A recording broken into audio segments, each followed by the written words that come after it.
नमस्कार, मी प्रमिला. PhD कुकिंगमध्ये आपणा सर्वांचं मनापासून स्वागत. आपणा भारतीयांच्या आहारामध्ये धान्याचं प्रमाण खूप जास्त असतं आणि ही तशी चांगली बाब आहे. चपाती हा तर फार महत्त्वाचा पदार्थ आहे. त्याशिवाय आपलं जेवणच पूर्ण होत नाही. म्हणून आज मी मऊ आणि लुसलुशीत चपाती बनवण्याच्या काही टिप्स तुम्हाला सांगणार आहे. तर सुरुवात करूया. मी इथं 1 कप गव्हाचं पीठ घेतलं आहे. बघा, असं दाबून पीठ भरलेलं आहे कपामध्ये. ते जवळपास 150 ग्रॅम आहे. पीठ मळण्यासाठी मी गोल भांडं वापरलेलं आहे, कारण त्यामध्ये पीठ लवकर मळलं जातं. आता त्याच कपामध्ये पाणी घेतलं. बघूया आपण पाणी किती लागतं मळण्यासाठी. पिठामध्ये पाव चमचा मीठ टाकलं आणि थोडं थोडं पाणी ॲड करत पीठ मळून घ्यायचं.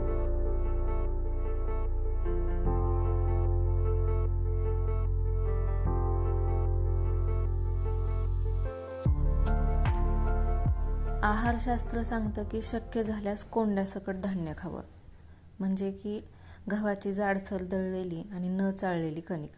पण मला काही ते दोन्ही एकाच वेळी शक्य होत नाही, म्हणून मी गहू बारीक दळते आणि न चाळता वापरते. पण जेव्हा जाडसर दळला जातो तेव्हा त्याच्या कोंड्याचे वेगळे मुटके बनवते. बघा, आता कणकेचा असा घट्ट गोळा बनलेला आहे. बाजूला चिकटलेली कणिक पण अशी काढून घेतली आहे. कशाला वाया जाऊ द्यायचं, होय ना. जरासं तेल हातावर घेऊन कणकेला लावायचं आणि 15 मिनिटासाठी झाकून ठेवायचं. मला इथे 1 कप पीठ मळण्यासाठी अर्धा कप पाणी वापरावं लागले. आता कणकेला भिजून 15 मिनिट झालेत. कणिक भिजत ठेवण्यामागची 2 कारणं आहेत. पहिलं म्हणजे चपाती तर मऊ बनतेच, पण गव्हातील सर्व पोषणद्रव्य त्यामध्ये उतरायला मदत होते आणि त्यामुळे ती चविष्ट बनते. आता कणिक जराशी मळूनच त्याचे पुन्हा मी लहान लहान गोळे केलेले आहेत.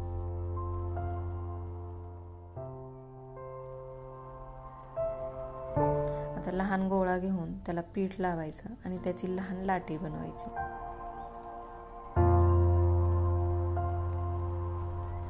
लाटेला असं तेल लावून घ्यायचं. आपल्याला ते 2 वेळा लावावं लागते आणि मग ती पिठात बुडवायची.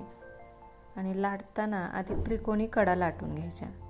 हलक्या हाताने बेलनं फिरवत त्याच्या कडा पसरवून घ्यायच्या. पीठ कमी वाटलं तर लाटीला पुन्हा ते लावून घ्यायचं. बराच सराव केल्यानंतर व्यवस्थित गोल चपाती लाटता येते. आता आपण ती भाजून घेऊया.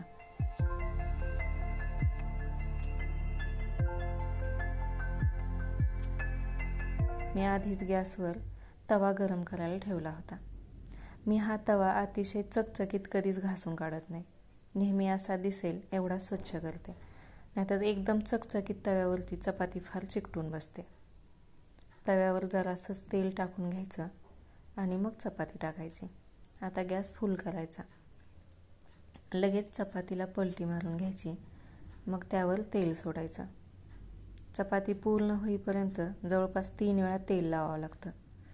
मग त्या आजारी पडण्यापेक्षा मी कमी तेलाचाच वापर करणं पसंत करते. शक्यतो मी तर तेल न लावलेली चपाती खाते, पण मुलींसाठी अशा चपात्या बनवते. तसं तर ॲडल्टसाठी फक्त 4 टीस्पून म्हणजे 20 ग्राम पर डे ऑइल रिकमेंड केलं जातं. जर वजन कमी करायचं असेल किंवा हार्ट पेशंट असेल तर मग 10 ग्राम पर डेच घ्यावं लागतं. आणि लहान मुलांना मात्र 5 टीस्पूनपर्यंत चालू शकतं. तर बघा, ती अशी दोन्ही बाजूनी तेल लावून भाजून घ्यायची. शिक्षणासाठी, नोकरीसाठी मुलं जेव्हा घराबाहेर पडतात तेव्हा हॉटेल मेसचं जेवण सगळ्यांच्याच खिशाला परवडेल असं नाही, पण आरोग्याला तर कोणाच्याच परवडणार नाही. म्हणून चपाती जर बनवता आली तर फारच उत्तम. अशी चपाती फुगली की कडा भाजल्या जात नाहीत, तेव्हा ती मध्ये दुमडून भाजून घ्यायची. आता अशी चपाती खाण्यासाठी तयार आहे. तर नवशिके आणि बॅचलरसाठी एक मेसेज: स्वतःच्या आरोग्यासाठी अशी चपाती घरी बनवण्याचा नक्की सराव करा. आपण पुन्हा भेटू आणखी एका नवीन रेसिपीसोबत. तोपर्यंत पौष्टिक खा आणि हेल्दी राहा. धन्यवाद.